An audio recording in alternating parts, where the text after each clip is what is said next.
चौथा जो प्रश्न है, संलग्न आकृति में एक ऊर्ध्वाधर रेखा को दिखाया गया है जो पूर्णांकों को निरूपित करती है। इस रेखा को देखिए और निम्नलिखित बिंदुओं के स्थान ज्ञात कीजिए जो हमसे पूछे गए हैं नीचे ABCDE करके।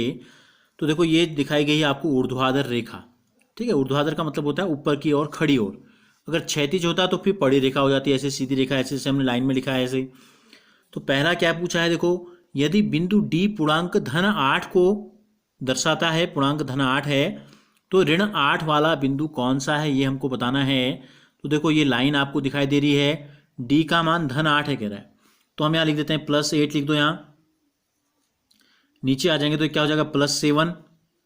इस प्रकार से जो डैश लगे हैं इसी क्रम में नीचे को संख्याओं को अगर हम लिख दें, पूर्णांकों को अगर हम लिख दें, तो हमको अन्य प्रश्नों के उत्तर देने में भी क्या होगी, आसानी हो जाएगी। ठीक है, तो ये हो गई, हम 0 तक पहुंच गए। 0 ऑलरेडी पहले से लिखा था यहाँ चित्र में। अब नीचे की तरफ जाएंगे, अगर ऊपर को धन है तो फिर नीचे को क्या होगा, ऋण होगा।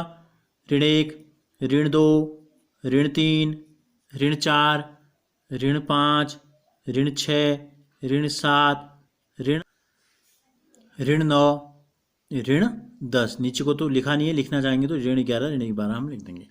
तो हमसे क्या पूछा था, देखो अगर यदि बिंदु D पूर्णांक -8 है तो ऋण 8 वाला बिंदु कौन सा है। तो देखो ऋण 8 के सामने क्या लिखा है, F लिखा है, तो आप लिख देंगे यहाँ पर, मैं शॉर्ट में सीधे F लिख दे रहा हूँ। आप पूरा उत्तर लिखेंगे ऋण 8 वाला बिंदु बराबर F लिख देंगे आप। ठीक हो गया। दूसरे में पूछा है क्या G एक ऋणात्मक पूर्णांक है या धनात्मक। तो देखो G के सामने क्या लिख दिया हमने, अब ऋणात्मक, 0 से नीचे की तरफ है, तो इसका उत्तर क्या हो जाएगा, इसका उत्तर हो जाएगा ऋणात्मक पूर्णांक। आप लिखेंगे, पूरा आंसर लिखेंगे G ऋणात्मक पूर्णांक है। बिंदु B और E के संगत पूर्णांक लिखिए, कह रहा है B और E के। तो चित्र में देखो B आपको दिखाई दे रहा है कहीं पे, ये B है, B के आगे क्या लिखा है, -4, तो लिख देते हैं B बराबर -4 लिख देता हूं मैं।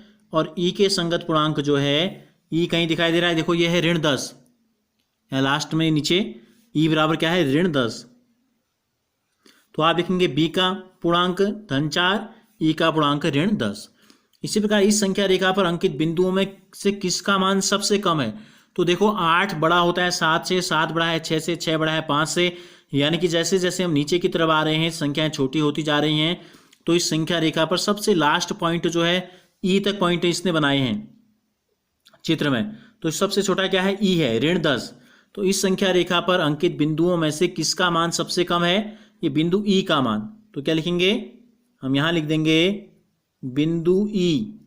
और E में हमसे पूछा है, अगला जो प्रश्न है, सभी बिंदुओं को उनके नामों के घटते हुए क्रम में लिखना है। तो यानी कि सबसे बड़ा पूर्णांक कौन है, तो नीचे को जैसे लाइन में आए हैं ऐसे हमको लिख देना है। देखो सबसे ऊपर है D बड़ा है C से, C बड़ा है B से, B बड़ा है A से, A बड़ा है H से, H बड़ा है G से, और G बड़ा है F से, और F बड़ा है E से।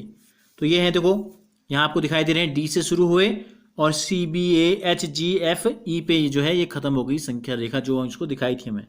तो इस रूप से हमने लिख दिया इसको घटते हुए क्रम में। तो इस प्रकार से इस रेखा को देखकर ये आंसर हमने आपको बता दिए हैं।